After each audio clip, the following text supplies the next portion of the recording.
সমগ্র মানবজাতির জন্য পরম পুরুষ ভগবান শ্রীকৃষ্ণের দানকৃত সর্বশ্রেষ্ঠ উপহার হচ্ছে শ্রীমদ্ ভাগবত গীতা।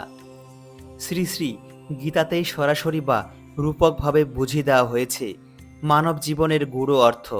ব্যাপক অর্থে গীতায় সমগ্র মানব জাতির জন্য পূর্ণাঙ্গ ও আদর্শ জীবন বিধান। শুধু তাই নয়, নিয়মিত গীতা স্পর্শ করা, গীতা পাঠ করা, গীতা মাহাত্ম্য অনুধাবন করাও অনেক বড় পুণ্যের কাজ হিসাবে বিবেচিত হয়। শ্রীমদ্ ভাগবত গীতায় মোট 18টি অধ্যায় ও 700টি শ্লোক আছে। আজকের এই ভিডিওতে আমরা দশম অধ্যায় অর্থাৎ বিভূতি যোগের 1 থেকে 10 নম্বর শ্লোকের ব্যাখ্যা আলোচনা করব। গীতার প্রথম থেকে নবম অধ্যায়ের ব্যাখ্যা যারা এখন শোনেননি, আমাদের চ্যানেলের প্লেলিস্ট থেকে অবশ্যই ভিডিওগুলি দেখে নেবেন। তো আসুন শুনে নেওয়া যাক দশম অধ্যায় বিভূতি যোগের 1 থেকে 10 নম্বর শ্লোকের ব্যাখ্যা।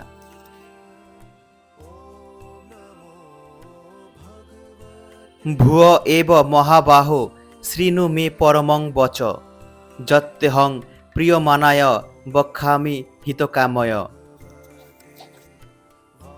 পরম শব্দটির ব্যাখ্যা করে পরাশর মুনি বলেছেন, যিনি সর্বতোভাবে সরৈশ্বর্যপূর্ণ, যার মধ্যে সমগ্র ঐশ্বর্য, বীর্য, যশ, শ্রী, জ্ঞান এবং বৈরাগ্য পূর্ণরূপে বিদ্যমান, তিনিই হচ্ছেন পরম পুরুষোত্তম ভগবান। শ্রীকৃষ্ণ যখন এই জগতে প্রকট ছিলেন, তিনি তার সরৈশ্বর্য পূর্ণরূপে প্রকাশ করেছিলেন। তাই পরাশর মুনির মতো মহর্ষিরা সকলেই তাকে পরম পুরুষোত্তম ভগবান বলে স্বীকার করেছেন। এখানে শ্রীকৃষ্ণ অর্জুনকে তার বৈভব এবং কার্যকলাপ সম্বন্ধে গুরুতম জ্ঞান প্রদান করেছেন। পূর্বে সপ্তম অধ্যায় থেকে শুরু করে ভগবান তার বিভিন্ন শক্তি এবং তারা কিভাবে ক্রিয়া করে সে কথা বিশদভাবে বর্ণনা করেছেন।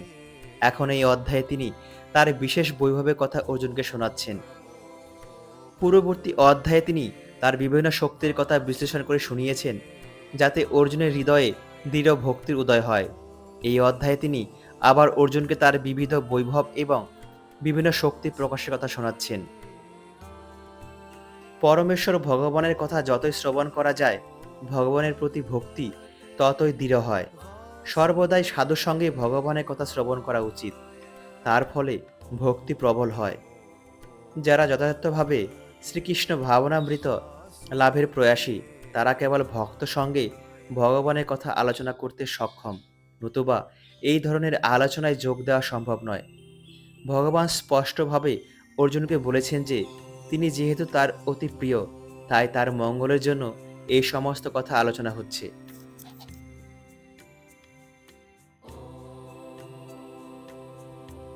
ন মে বিদু সুরগণা প্রভবম ন মহর্ষয় অহম আদি হি দেবানাম মহর্ষিনাম চ সর্বশ।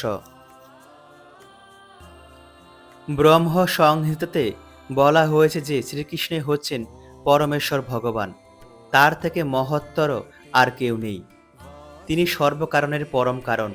এখানেও ভগবান নিজে বলেছেন যে তিনি সমস্ত দেবদেবী এবং ঋষিদের উৎস। দেবদেবী এবং ঋষিরাও তাকে জানতে পারেন না, তারা তার নাম এবং রূপকে উপলব্ধি করতে পারেন না।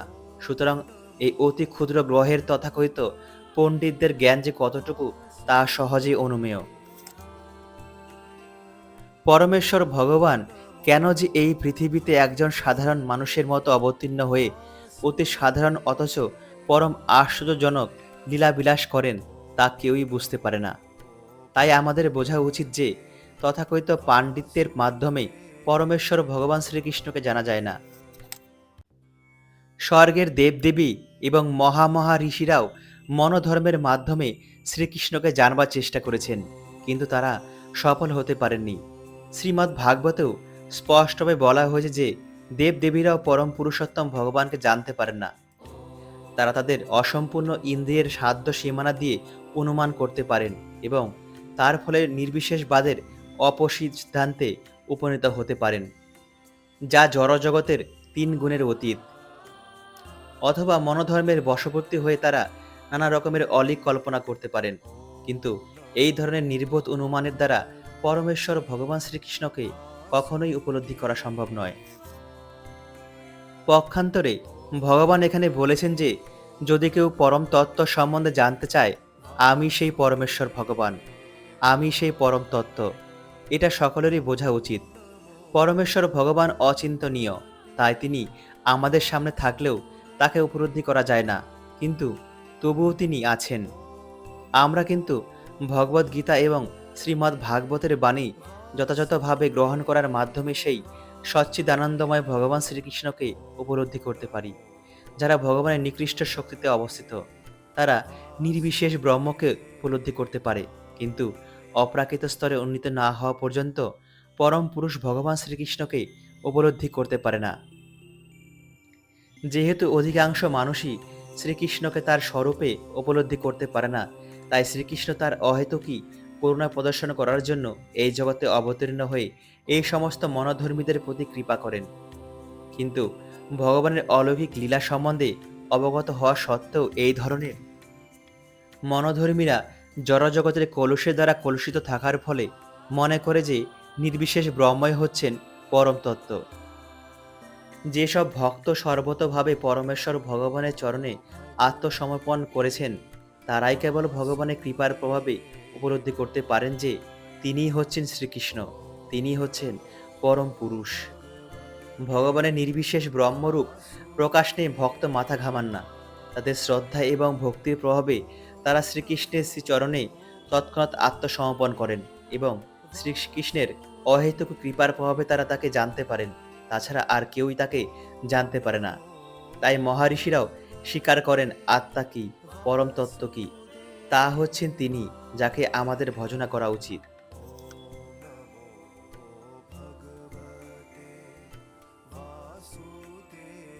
যহ মাম অজম অনাদিম চ বেত্তি লোক মহেশ্বরম অসংমূঢ় স মর্তেষু সর্বপাপৈ প্রমুচ্যতে।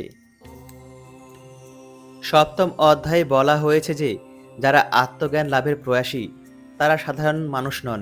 আত্মজ্ঞানবিহীন লক্ষ লক্ষ সাধারণ মানুষের থেকে তারা শ্রেষ্ঠ।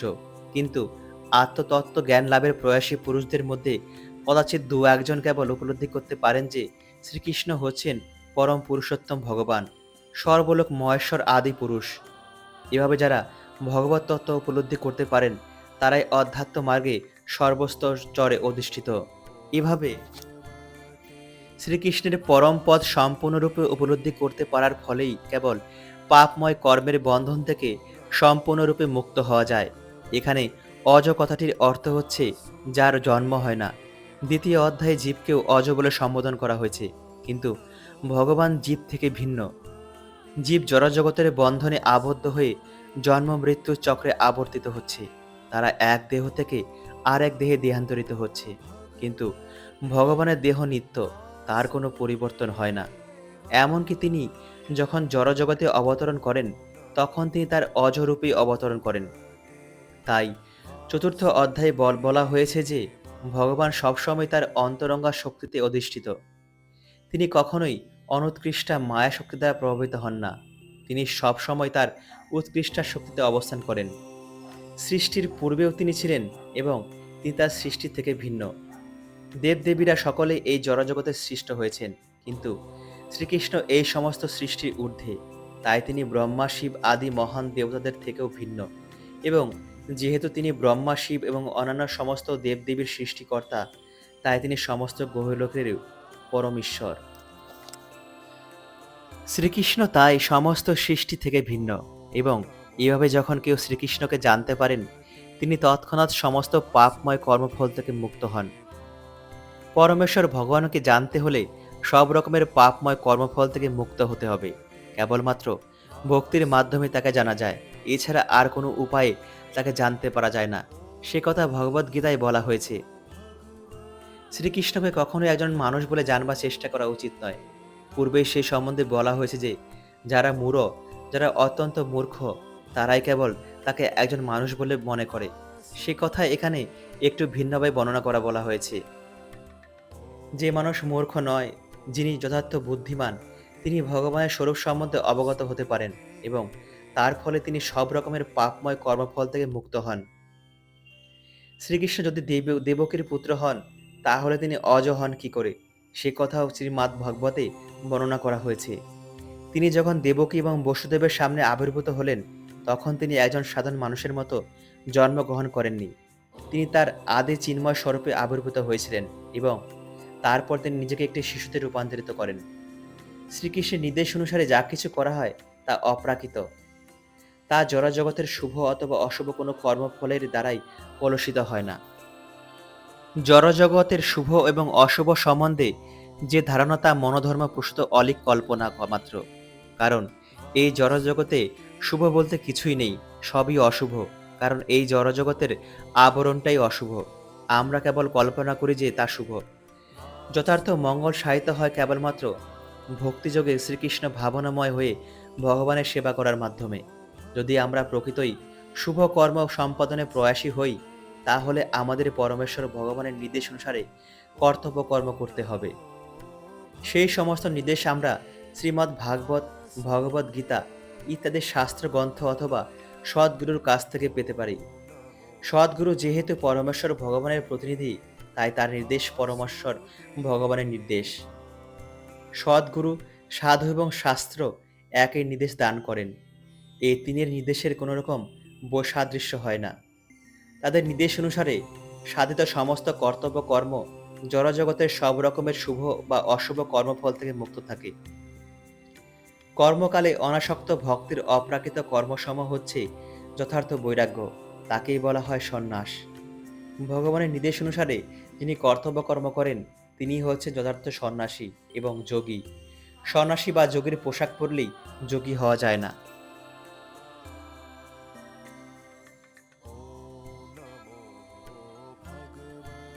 বুদ্ধির জ্ঞানম সংমোহ ক্ষমা সত্যং দম সম সুখং দুঃখং ভব ভাব ভয়ং চাভমেব চ অহিংসা সমতা তুষ্টিস্তপ দানং যশঃ যশ ভবন্তি ভাবা ভূতানাং মত্ত এব পৃথগ বিধা। জীবের সব রকম গুণাবলী, ভালোই হোক অথবা মন্দই হোক, তা সবই শ্রীকৃষ্ণেরই সৃষ্ট এবং সেই সম্বন্ধে এখানে বিস্তারিতভাবে বর্ণনা করা হয়েছে। যথাযথভাবে বিষয়বস্তুর বিশ্লেষণ করার ক্ষমতাকে বলা হয় বুদ্ধি এবং জড় পদার্থ আর চেতন আত্মার মধ্যে পার্থক্য নিরূপণ করাকে বোধকে বলা হয় জ্ঞান। বিশ্ববিদ্যালয়ে শিক্ষা লাভের ফলে যে জ্ঞান প্রাপ্ত হওয়া যায় তা জড় জ্ঞান এবং তাকে এখানে জ্ঞান বলে স্বীকার করা হচ্ছে না। জ্ঞানের অর্থ হচ্ছে জড় পদার্থ আর চেতন আত্মার পার্থক্য উপলব্ধি করা। আধুনিক যুগের শিক্ষায় আত্মা সম্বন্ধে কোনো রকম জ্ঞানই প্রাপ্ত হওয়া যায় না। সেগুলি কেবল জড় পদার্থ এবং জড় দেহের প্রয়োজনের ভিত্তিতেই প্রতিষ্ঠিত। তাই এই কেতাবে বিদ্যা অসম্পূর্ণ। অসংমোহ অর্থাৎ দ্বন্দ্ব এবং মোহ থেকে মুক্তি তখনই লাভ করা সম্ভব যখন অপ্রাকৃত পারমার্থিক দর্শন তত্ত্বে উপলব্ধি লাভ করার ফলে দ্বিধামোচন হয়। ধীরে ধীরে কিন্তু নিশ্চিতভাবে জীব তখন মোহমুক্ত হয়। অন্ধভাবে কোনো কিছুই গ্রহণ করা উচিত নয়। সব কিছু গ্রহণ করা উচিত সতর্কতা এবং যত্নের সঙ্গে। ক্ষমা অনুশীলন করা উচিত এবং অপরের ক্ষুদ্র ভুল ত্রুটিগুলি মার্জনা করে দেওয়া উচিত। সত্য অর্থাৎ প্রকৃত তথ্য অপরের সুবিধার জন্য যথাযথভাবে প্রদান করা উচিত। সত্যকে কখনোই বিকৃত করা উচিত নয়। সামাজিক রীতি অনুসারে বলা হয় যে প্রিয় সত্যকে কেবল বলা উচিত, অপ্রিয় সত্য বলা উচিত নয়। কিন্তু সেটা সত্যবাদিতা নয়। দৃঢ়তা এবং সপ্রতিভতার সঙ্গে সত্য বলা উচিত, যাতে যথার্থ তত্ত্ব সম্বন্ধে যথাযথভাবে সকলে অবগত হতে পারে। কোনো মানুষ যদি চোর হয় এবং অপরকে যদি সে সম্বন্ধে সাবধান করে দেওয়া হয়, তাহলে সেই সত্য কখনো কখনো অপ্রিয় হতে পারে, কিন্তু তার থেকে নিরস্ত হওয়া কখনোই উচিত নয়। সত্য আমাদের কাছে দাবি করে যে অপরের সুবিধার জন্য যথার্থ তত্ত্ব যথাযথভাবে প্রদান করা হোক। সেটাই হচ্ছে সত্যের সংজ্ঞা। দম বা ইন্দ্রিয় নিগ্রহের অর্থ হচ্ছে নিরর্থক আত্মতৃপ্তির জন্য ইন্দ্রিয়গুলিকে ব্যবহার না করা। ইন্দ্রিয়ের যথার্থ প্রয়োজনগুলি মেটাবার জন্য কোনো রকম নিষেধ নেই, কিন্তু অযথা ইন্দ্রিয় তৃপ্তি পারমার্থিক উন্নতির প্রতিবন্ধক স্বরূপ। তাই ইন্দ্রিয়গুলির অনর্থক ব্যবহার ক্ষমা দমন করা উচিত। তেমনি মনকেও অনাবশ্যক চিন্তা থেকে বিরত রাখা উচিত। এই সমস্ত প্রক্রিয়াকে বলা হয় সম অর্থাৎ প্রশান্তি। অর্থ উপার্জনের চিন্তায় সময় নষ্ট করা উচিত নয়। সেটা কেবল চিন্তা শক্তির অপচয় মাত্র। মানব জীবনে পরম প্রয়োজন উপলব্ধি করার জন্যই মনের ব্যবহার করা উচিত এবং তা যথাযথভাবে শাস্ত্রসম্মতভাবে করা উচিত। শাস্ত্রজ্ঞ পুরুষ, সাধু সদ্গুরু এবং উন্নত মনা পুরুষের সাহচর্যে চিন্তা শক্তির বিকাশ সাধন করা উচিত। সুখ শুধুমাত্র শ্রীকৃষ্ণ ভাবনাময় ভগবত ভক্তির দিব্যজ্ঞান লাভের পক্ষে যা অনুকূল তার মাধ্যমেই প্রাপ্ত হওয়া উচিত, এবং তেমনি ভগবত ভক্তির অনুশীলনে যা প্রতিকূল তা ক্লেশদায়ক। শ্রীকৃষ্ণ ভক্তি বিকাশের পক্ষে যা অনুকূল তা গ্রহণীয় এবং যা প্রতিকূল তা বর্জনীয়। ভব অর্থাৎ জন্ম দেহ সংক্রান্ত বলেই জানা উচিত। আত্মার জন্ম হয় না, মৃত্যুও হয় না, সে কথা শ্রীমদ্ ভাগবতের প্রারম্ভেই আলোচনা করা হয়েছে। জড়জগতে দেহ ধারণ করার পরিপ্রেক্ষিতে কেবল জন্ম এবং মৃত্যু অনুভূত হয়। ভবিষ্যৎ সম্বন্ধে উদ্বেগের ফলেই ভয়ের উদয় হয়। শ্রীকৃষ্ণ ভক্ত নির্ভীক হয়ে থাকেন, কারণ তিনি নিশ্চিতভাবে জানেন যে তার কার্যকলাপের ফলে তিনি তার প্রকৃত আলয় অপ্রাকৃত জগতে ভগবানের কাছে ফিরে যাবেন। তাই তার ভবিষ্যৎ অতি উজ্জ্বল। অন্যরা কিন্তু তাদের ভবিষ্যৎ সম্বন্ধে সম্পূর্ণ অজ্ঞ। পরবর্তী জীবন তাদের ভাগ্য কি আছে সে সম্বন্ধে তাদের কোনো ধারণাই নেই। তাই তারা সর্বক্ষণ গভীর উৎকণ্ঠায় কালাতিপাত করে। উৎকণ্ঠা, আশঙ্কা এবং ভয়ের হাত থেকে মুক্তি পাওয়ার শ্রেষ্ঠ উপায় হচ্ছে শ্রীকৃষ্ণ সম্বন্ধে অবগত হয়ে শ্রীকৃষ্ণ ভক্তিতে অধিষ্ঠিত হওয়া। তার ফলে ভয়ের হাত থেকে সম্পূর্ণভাবে মুক্তি পাওয়া যায়। শ্রীমদ্ ভাগবতে বলা হয়েছে যে মায়াতে মোহাচ্ছন্ন হয়ে থাকার ফলেই ভয়ের উদয় হয়, কিন্তু যারা মায়া মুক্ত, যারা স্থির নিশ্চিতভাবে জানেন যে তাদের স্বরূপ তাদের জড়দেহতে নয়, তাদের স্বরূপে তারা পরম পুরুষোত্তম ভগবানের বিভিন্ন অপ্রাকৃত অংশ এবং তাই সর্বক্ষণ ভগবানের দিব্য সেবায় যুক্ত, তারা সর্বতোভাবে ভয় থেকে মুক্ত, তাদের ভবিষ্যৎ অত্যন্ত উজ্জ্বল। যারা শ্রীকৃষ্ণ ভাবনামৃত লাভ করেনি তারাই কেবল আশঙ্কাগ্রস্ত। অভয় কেবল তিনিই হতে পারেন যিনি শ্রীকৃষ্ণ ভাবনাময় শ্রীকৃষ্ণ ভক্ত। অহিংসা হচ্ছে অপরের অনিষ্ট সাধন না করা বা অপরকে বিভ্রান্ত না করা। রাজনীতিবিদ, সমাজসেবক, লোকহিতৈষী ব্যক্তিরা যে সমস্ত জড়কর্মের প্রতিশ্রুতি দেয় তার ফলে কারোরই তেমন কোনো মঙ্গল সাধিত হয় না, কারণ রাজনীতিবিদ বা লোকহিতৈষী ব্যক্তিদের দিব্য দৃষ্টি নেই। মানব সমাজে যথার্থ মঙ্গল কিভাবে সাধিত হতে পারে সে সম্বন্ধে তাদের কোনো জ্ঞান নেই। অহিংসার অর্থ হচ্ছে মানব দেহের যথার্থ সদ্ব্যবহার করার শিক্ষা দেওয়া।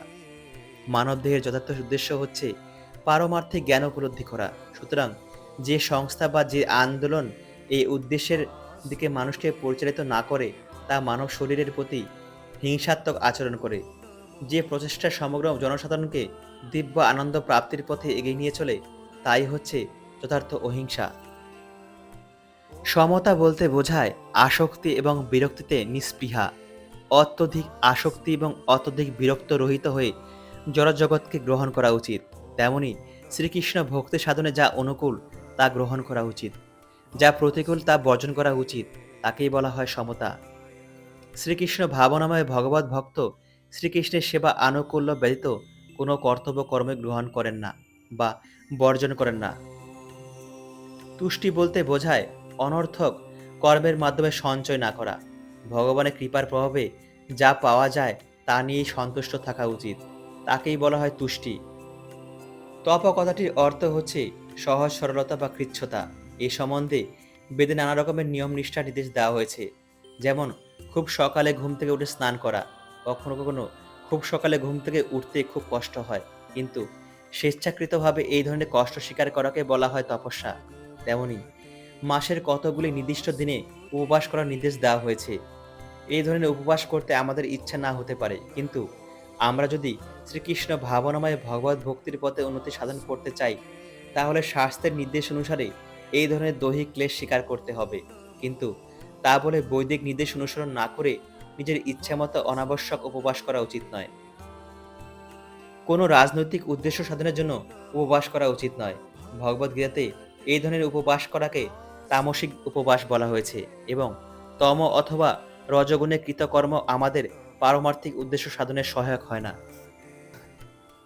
সত্যগুণে কৃত কর্মই কেবল পারমার্থিক উন্নতি সাধন করে। বৈদিক নির্দেশ অনুসারে উপবাস করার ফলে পারমার্থিক জ্ঞান লাভ করা যায়। দান সম্বন্ধে বলা হয়েছে উপার্জিত অর্থের অর্ধাংশ কোনো সৎকর্মে দান করা উচিত। সৎকর্ম বলতে কি বোঝায়? শ্রীকৃষ্ণ ভাবনার উদ্দেশ্যে সাহিত্য কর্মই হচ্ছে সৎকর্ম। তা কেবল সৎকর্মই নয়, তা হচ্ছে শ্রেষ্ঠ কর্ম। শ্রীকৃষ্ণ হচ্ছেন সৎ, তাই তার উদ্দেশ্যে যে কর্ম সাহিত্য হয় তাও সৎ। তাই যে মানুষ শ্রীকৃষ্ণের সেবায় নিজেকে সম্পূর্ণভাবে উৎসর্গ করেছেন তাকেই দান করা উচিত। বৈদিক শাস্ত্রে নির্দেশ দেওয়া হয়েছে যে ব্রাহ্মণকে দান করা উচিত। বৈদিক নির্দেশ অনুসারে যথাযথভাবে সাহিত্য না হলেও সেই রীতি আজও চলে আসছে। বেদে নির্দেশ দেওয়া হয়েছে ব্রাহ্মণকে দান করার জন্য। কেন? কারণ ব্রাহ্মণেরা সর্বদা পারমার্থিক জ্ঞান চর্চার উচ্চতর প্রচেষ্টায় মগ্ন থাকেন। ব্রাহ্মণের জীবনের উদ্দেশ্য হচ্ছে ব্রহ্মজ্ঞান লাভের উদ্দেশ্যে নিজেকে সর্বতভাবে নিয়োজিত করা। যিনি ব্রহ্মজ্ঞ, যিনি ব্রহ্মজ্ঞান লাভ করেছেন তিনি ব্রাহ্মণ। সুতরাং দান ব্রাহ্মণকে করা হয়, কারণ উচ্চতর পারমার্থিক প্রয়াসে নিবিষ্ট থাকার ফলে তার শরীর ধারণের জন্য কোনো কর্তব্য সাধনের অবসর পান না। বৈদিক শাস্ত্রে আরও বলা হয়েছে সন্ন্যাসীদের দান করা উচিত। সন্ন্যাসীরা দ্বারে দ্বারে ভিক্ষা করেন। এই ভিক্ষা অর্থ উপার্জন করার জন্য নয়। এভাবে ঘরে ঘরে গিয়ে তারা গৃহস্থদের অজ্ঞানতার অন্ধকারাচ্ছন্ন সুষুপ্তি থেকে জেগে ওঠার জন্য আবেদন করেন।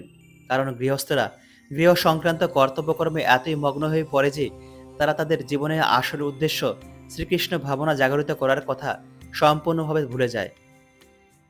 সন্ন্যাসীদের কর্তব্যকর্ম হচ্ছে গৃহস্থদের দ্বারে দ্বারে গিয়ে তাদের শ্রীকৃষ্ণ ভাবনায় অনুপ্রাণিত করা। বেদে বলা হয়েছে মানব জীবনে যথার্থ উদ্দেশ্য সাধন করা অবশ্য কর্তব্য। সেই জ্ঞান এবং সেই প্রক্রিয়া সন্ন্যাসীরাই প্রদান করেন। তাই দান সন্ন্যাসী, ব্রাহ্মণ এবং সেই ধরনের উদ্দেশ্যই প্রদান করা উচিত। নিজের খেয়াল খুশি মতো দান করা উচিত নয়। যশ শ্রী চৈতন্য মহাপ্রভুর মতানুসারে হওয়া উচিত। মহাপ্রভু বলেছেন, একজন মানুষ তখনই যশ লাভের অধিকারী হন যখন সে ভগবানের মহান ভক্তরূপে প্রসিদ্ধি লাভ করে। সেটাই হলো প্রকৃত যশ। যদি জানা যায় যে কোনো ব্যক্তি শ্রীকৃষ্ণ চেতনায় উন্নতি লাভ করেছেন, অর্থাৎ শ্রীকৃষ্ণ চেতনায় উদ্বুদ্ধ হয়েছেন, তখন তিনি প্রকৃত যশস্বী হন। আর এরকম যশ যার নেই সে কখনো যশস্বী নয়। এই গুণগুলি ব্রহ্মাণ্ডের মানব এবং দেবতা সকল সমাজেই বর্তমান। অন্যান্য গ্রহলোকে বিভিন্ন রকমের মানবিকতা বা মানব সমাজ আছে এবং এই গুণগুলি সেখানেও বর্তমান। কিন্তু শ্রীকৃষ্ণ চেতনায় উদ্ভূত ব্যক্তি এই গুণগুলিকে যথাযথভাবে প্রয়োগ করে তার বিকাশ ঘটান। যিনি ভগবানের ভক্তিযোগে নিরন্তরভাবে নিযুক্ত থাকেন তিনি ভগবানের নির্দেশানুসারে এই সকল গুণগুলিকে যথাযথভাবে প্রয়োগ করেন। ভালো বা মন্দ যাই আমরা দেখি না কেন তার মূল উৎস হচ্ছে ভগবান শ্রীকৃষ্ণ। শ্রীকৃষ্ণ ভিন্ন এই জড়জগতে কোনো কিছুই প্রকাশিত হতে পারে না। সেটাই হলো প্রকৃত জ্ঞান। যদিও প্রতিটি বস্তুই ভিন্ন ভিন্ন রূপে অবস্থিত, কিন্তু আমাদের এটা উপলব্ধি করা উচিত যে সব কিছু সৃষ্টির মূলেই আছেন ভগবান শ্রীকৃষ্ণ।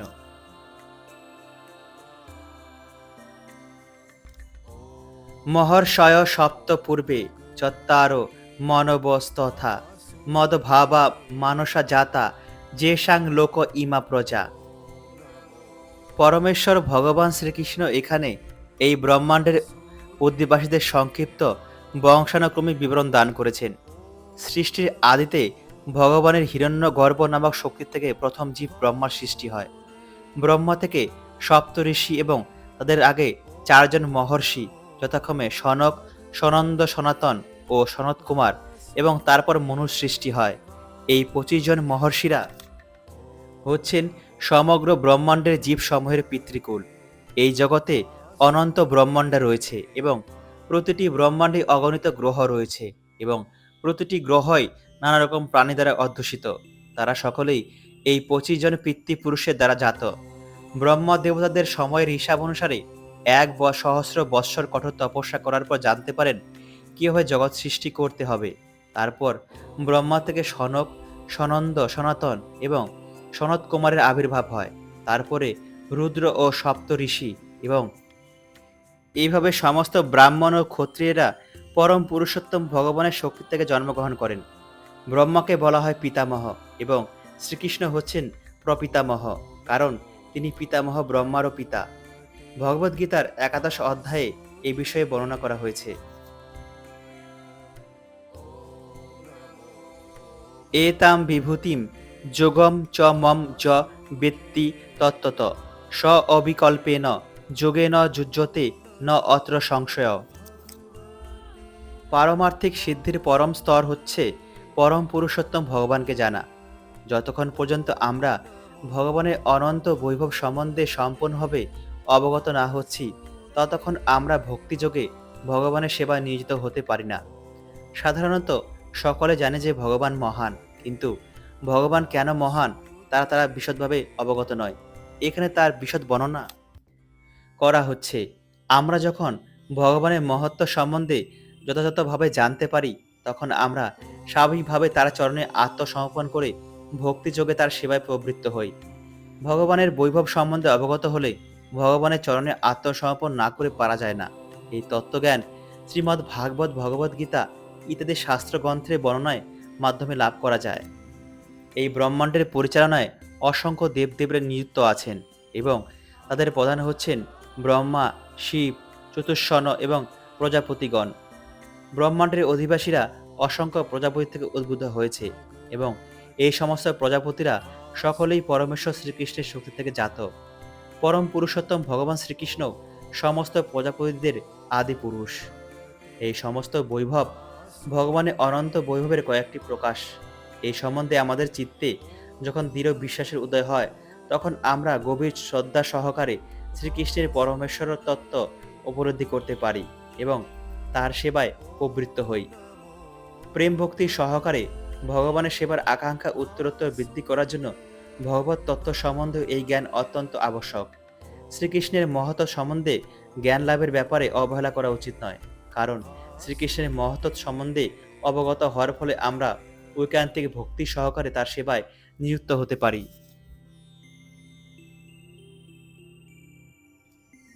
অহং সর্বস্ব প্রভব মত্ত সর্বং প্রবর্ততে ইতি মত্তা ভজন্তে মাং বুধা ভাব সমন্বিতা।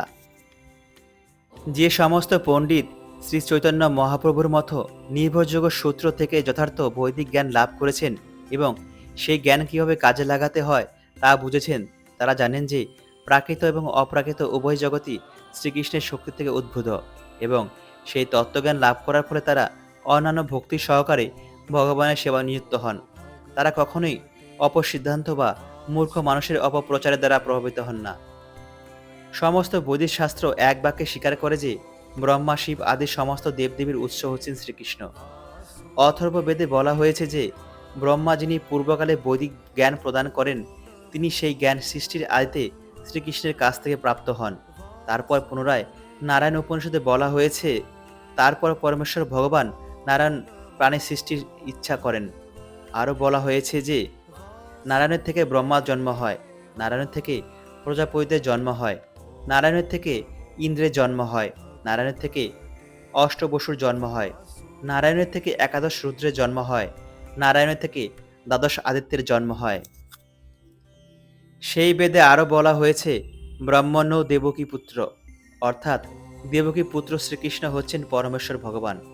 তারপর বলা হয়েছে সৃষ্টির আদিতে কেবল পরম পুরুষ নারায়ণ ছিলেন, ব্রহ্মা ছিল না, শিব ছিল না, অগ্নি ছিল না, আকাশে চন্দ্র সূর্য নক্ষত্র ছিল না। কেবল শ্রীকৃষ্ণ ছিলেন, যিনি সব কিছুর সৃজন করেন এবং রমণ করেন। বহু পুরাণে বলা হয়েছে যে শিবের জন্ম হয় পরমেশ্বর ভগবান শ্রীকৃষ্ণের থেকে এবং বেদে বলা হয়েছে যে ব্রহ্মা এবং শিবের যিনি সৃষ্টিকর্তা, সেই পরমেশ্বর ভগবান হচ্ছেন সকলের আরাধ্য। মোক্ষ ধর্মে শ্রীকৃষ্ণ বলেছেন, প্রজাপতিরা, রুদ্র এবং অন্যান্য সকলকে আমি সৃষ্টি করেছি, যদিও তারা তা জানে না, কারণ তারা আমার মায়া শক্তির দ্বারা বিমোহিত। বরাহ পুরাণে বলা হয়েছে যে নারায়ণ হচ্ছেন পরম পুরুষোত্তম ভগবান এবং তার থেকে ব্রহ্মার জন্ম হয়, তার থেকে শিবের জন্ম হয়। শ্রীকৃষ্ণ হচ্ছেন সমস্ত শক্তির উৎস এবং তাকে বলা হয় সর্বকারণের পরম কারণ। তা বলা হয় কারণ তা তিনি নিজে এখানে বলেছেন, আমার থেকে সব কিছু সৃষ্টি হয়েছে, আমি সব কিছুর পরম উৎস, সব কিছুই আমার অধীন, আমার থেকে পরতর আর কিছুই নেই। শ্রীকৃষ্ণের থেকে পরতর আর কোনো নিয়ন্তা নেই। সদ্গুরু এবং বৈদিক শাস্ত্র থেকে শ্রীকৃষ্ণ সম্বন্ধে এই জ্ঞান যিনি লাভ করেছেন এবং যিনি তার সমস্ত শক্তি পরমেশ্বর ভগবান শ্রীকৃষ্ণের সেবায় নিয়োজিত করেছেন, তিনিই হচ্ছেন যথার্থ জ্ঞানী। তার তুলনায় অন্য সকলের যারা শ্রীকৃষ্ণ তত্ত্ব জ্ঞান যথার্থভাবে লাভ করেনি, তারা নিতান্তই মূর্খ। মূর্খরাই কেবল শ্রীকৃষ্ণকে একজন সাধারণ মানুষ বলে মনে করে। মূর্খদের প্রলাপের দ্বারা ভক্তের কখনোই বিচলিত হওয়া উচিত নয়। শ্রীমদ্ ভাগবত গীতার সমস্ত অপ্রামাণিক ভাষ্য এবং ব্যাখ্যায় কর্ণপাত না করে দৃঢ় প্রত্যয় এবং গভীর নিষ্ঠার সঙ্গে ভক্তির অনুসরণ করা উচিত।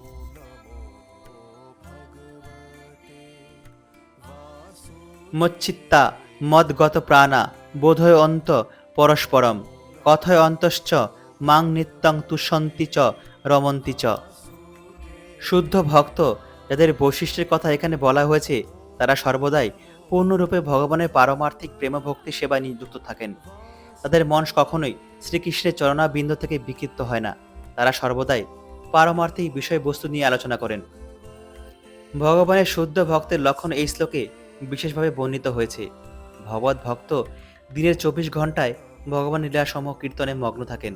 তাদের মন প্রাণ সর্বদাই শ্রীকৃষ্ণের চরণাবিন্দে নিমগ্ন থাকে এবং অন্যান্য ভক্তের সঙ্গে তিনি ভগবানের কথা আলোচনা করে গভীর আনন্দ উপভোগ করেন। ভক্তিযোগের প্রাথমিক স্তরে ভগবত ভক্ত ভগবানের সেবার মাধ্যমেই অপ্রাকৃত আনন্দ উপভোগ করেন এবং ভক্তিযোগের পরিপক্ক অবস্থায় তারা ভগবত প্রেমে প্রকৃতই মগ্ন থাকেন।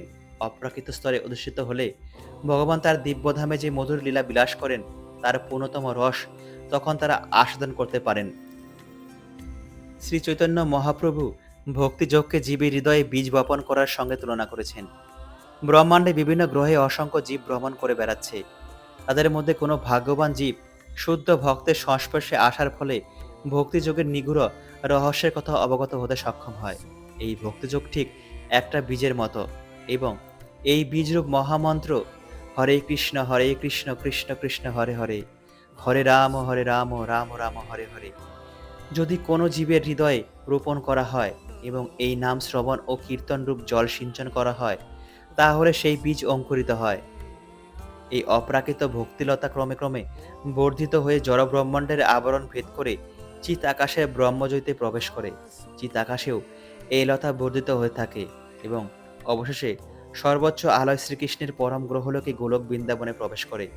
সেখানে এই লতা ভগবান শ্রীকৃষ্ণের চরণ কমলে আশ্রয় গ্রহণ করে ফুলে ফলে শোভিত হয় এবং ভক্ত সেই লতায় নিরন্তর শ্রবণ ও কীর্তন রূপ জল সিঞ্চন করতে থাকেন।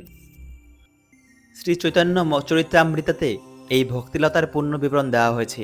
সেখানে বলা হয়েছে, এই ভক্তিলতা যখন সম্পূর্ণভাবে ভগবানের চরণ কমলে আশ্রয় গ্রহণ করে, ভক্ত তখন ভগবত প্রেমে নিমগ্ন হন। তখন তিনি এক মুহূর্তের জন্য ভগবানের সংস্পর্শ ব্যতীত থাকতে পারেন না। ঠিক যেমন একটা মাছ জল ছাড়া থাকতে পারে না। পরমেশ্বর ভগবানের সংস্পর্শে আসার ফলে ভক্ত সমস্ত দিব্যগুণে গুণান্বিত হন। ভক্তের সঙ্গে ভগবানের এই রকম দিব্য সম্পর্কের বর্ণনায় শ্রীমদ্ ভাগবত পরিপূর্ণ। তাই শ্রীমদ্ ভাগবত ভক্তদের অতি প্রিয়। এই বর্ণনায় কোনো রকম জড়জাগতিক কর্মের ইন্দ্রিয় তৃপ্তির অথবা মুক্তির উল্লেখ নেই। শ্রীমদ্ ভাগবতই হচ্ছে একমাত্র গ্রন্থ যাতে ভগবান এবং তার ভক্তের অপ্রাকৃত লীলা সমূহ পূর্ণরূপে বর্ণিত হয়েছে। কোনো যুবক যুবতী যেমন পরস্পরের সঙ্গ লাভের ফলে স্বাভাবিক আনন্দ উপভোগ করে থাকে, শ্রীকৃষ্ণ ভাবনায় শুদ্ধ ভক্তরাও তেমনি এই অপ্রাকৃত সাহিত্য শ্রীমদ্ ভাগবত শ্রবণ ও কীর্তন করার মাধ্যমে অবিচ্ছিন্ন আনন্দ উপভোগ করেন।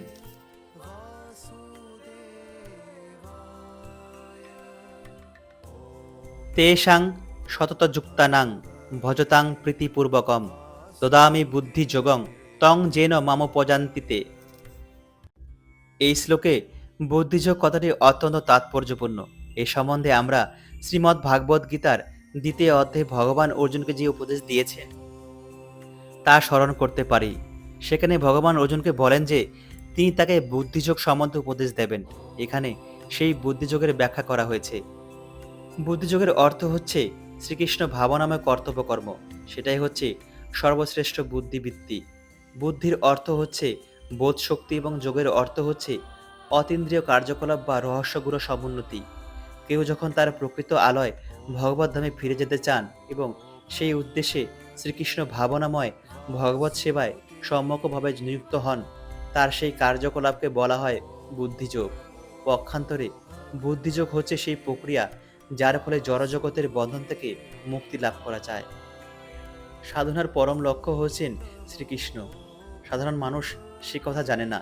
তাই ভগবত ভক্ত এবং সদ্গুরুর সঙ্গ অতি আবশ্যক। আমাদের সকলে জানা উচিত যে পরম লক্ষ্য হচ্ছেন শ্রীকৃষ্ণ এবং সেই লক্ষ্য সম্বন্ধে অবগত হলে ধীরস্থির গতিতে সেই লক্ষ্যের দিকে ধীরে ধীরে অথচ ক্রমোন্নতির পর্যায়ক্রমে অগ্রসর হওয়া যায় এবং অবশেষে সেই লক্ষ্যে উপনীত হওয়া যায়।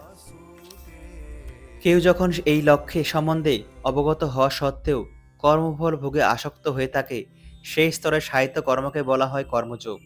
কেউ যখন জানতে পারে যে পরম লক্ষ্য হচ্ছেন শ্রীকৃষ্ণ এবং শ্রীকৃষ্ণকে জানবার জন্য মনোধর্ম প্রসূত জ্ঞানের আশ্রয় গ্রহণ করে, তাকে বলা হয় জ্ঞানযোগ। এবং কেউ যখন পরম লক্ষ্য সম্বন্ধে অবগত হয়ে ভক্তি সহকারে শ্রীকৃষ্ণের সেবা করেন, তখন তাকে বলা হয় ভক্তিযোগ বা বুদ্ধিযোগ। এবং সেটাই হচ্ছে যোগের পরম পূর্ণতা। যোগের এই পূর্ণতাই হচ্ছে জীবনের সর্বোচ্চ পরম সিদ্ধি। কেউ সদ্গুরুর আশ্রয়প্রাপ্ত হয়ে কোনো পারমার্থিক সংস্থার সঙ্গে যুক্ত থাকতে পারে, কিন্তু পারমার্থিক উন্নতি সাধনের জন্য যথার্থ বুদ্ধি যদি তার না থাকে, তাহলে শ্রীকৃষ্ণ, যিনি অন্তর্যামীরূপে সকলেরই অন্তরে বিরাজমান, তিনি তাকে যথাযথভাবে পরিচালিত করেন, যার ফলে সে অনায়াসে তার কাছে ফিরে যেতে পারে। ভগবান শ্রীকৃষ্ণের এই কৃপা লাভ করার একমাত্র যোগ্যতা হচ্ছে যে প্রীতি এবং ভক্তি সহকারে সর্বক্ষণ সর্বপ্রকারে শ্রীকৃষ্ণেরই সেবা করা। শ্রীকৃষ্ণের জন্য তাকে কোনো রকম কর্তব্যকর্ম করতে হবে এবং সেই কর্তব্যকর্ম প্রীতির সঙ্গে সাধন করতে হবে। ভক্ত যদি যথার্থ বুদ্ধিমান হন, তিনি পারমার্থিক সিদ্ধির পথে উন্নতি সাধন করেন। কেউ যদি ভক্তিযোগ সাধনে ঐকান্তিকভাবে আগ্রহী হন, তাহলে ভগবান তাকে সাহায্য করেন, যার ফলে তিনি ক্রমোন্নতি অর্জন করেন এবং অবশেষে তার কাছে ফিরে যেতে পারেন। বিভূতি যোগের পরবর্তী শ্লোকগুলির ব্যাখ্যা শুনতে আমাদের চ্যানেলের পরবর্তী ভিডিওগুলি অবশ্যই ফলো করুন। সবাই ভালো থাকবেন, সুস্থ থাকবেন।